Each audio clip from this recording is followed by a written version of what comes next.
Okay, so this video is about how to work with roofing cement without getting it everywhere. The first step is choosing the right product. As you can see, I have 3 cans here. This is premium grade flashing cement, which is also an SBS adhesive. Can be used as an SBS adhesive. This is a heavy bodied flashing cement, which is basically regular roofing cement. And this is the 856, which is a premium SBS adhesive. Now, there are a couple differences with these 3. And the first one right here, this is the giveaway squeegee grade. This says wet and dry, but it is also a trowel grade, which this actually says trowel grade. Again, dead giveaway. So over here on the squeegee grade, I'm going to read the application. Lightly stir the adhesive.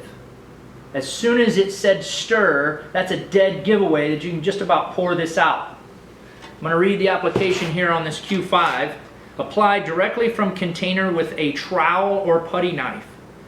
Again, there you go. And it should say the same thing on this one. And it does. Liberally apply directly from container with a trowel to a minimum 1/8 inch thickness. So this doesn't necessarily say it. It just says a rate. But it says a notch squeegee, stiff bristle brush, or roller. There you go. Liquid. Okay, so I'm going to stick with the regular roofing cement. I'm not even going to mess with the squeegee grade because we know that that pours out. And that's really an adhesive. But I've seen roofing cements sold at some of the bigger hardware stores that you could pour out, and it just said roofing cement on it. So you want to really make sure and dig deep, because when you have a roofing cement and you're trying to keep a roof looking good and it pours out, that's not good, because that means it's going to run down the roof or it's just going to get everywhere as soon as you open the can. Okay, so this is a regular margin trowel. You'll notice it's square or rectangle rather than pointed. This is the ideal tool to spread roofing cement. So I'm going to go ahead and open the can.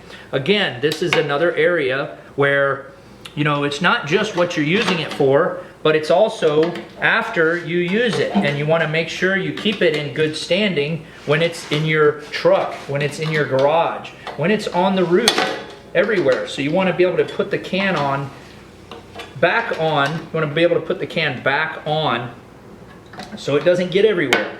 And also so you can close it. This particular roofing cement, it will get hard when it cools or when it dries, when it gets all the, you know, the chemicals out of it.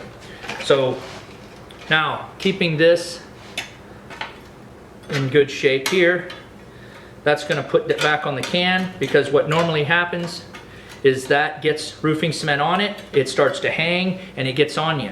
As soon as it gets on you, you just forget about it, because it's going to get into the second place, and then the third place, and then in your car, in your truck, in your house, on your shoes. Pretty soon you're going to be sitting on your couch and you're going to see a spot, and that is just all over then.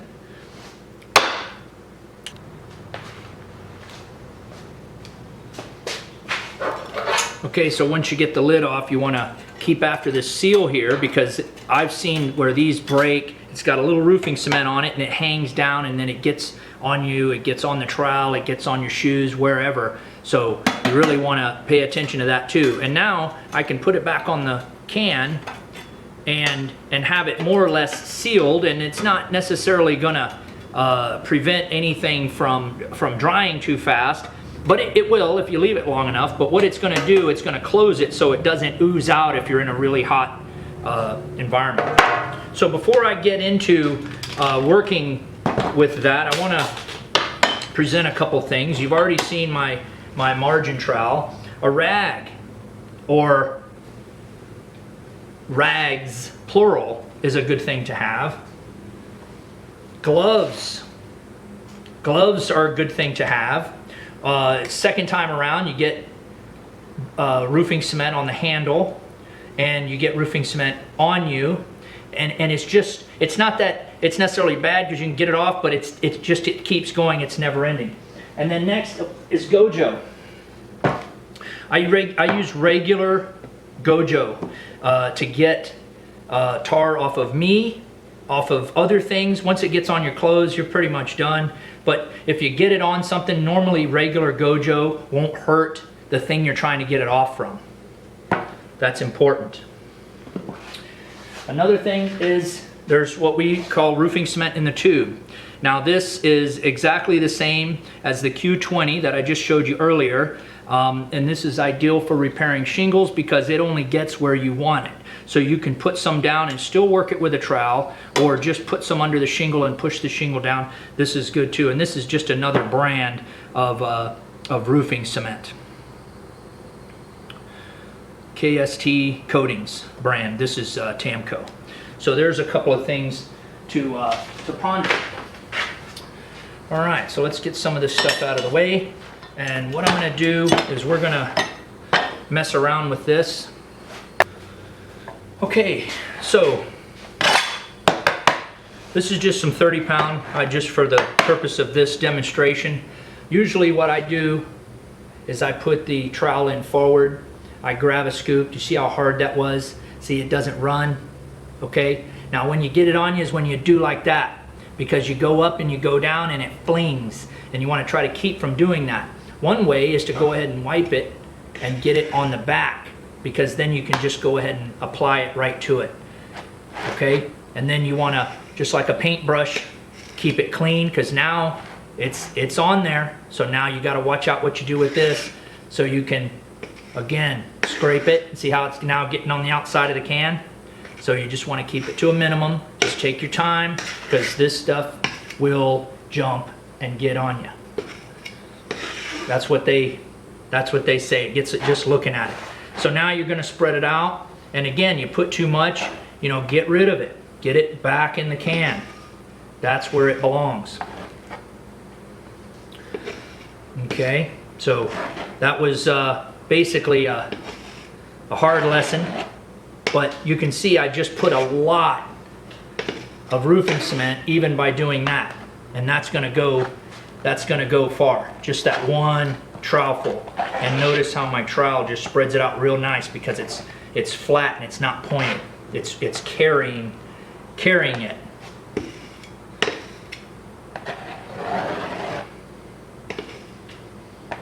That was a full new can.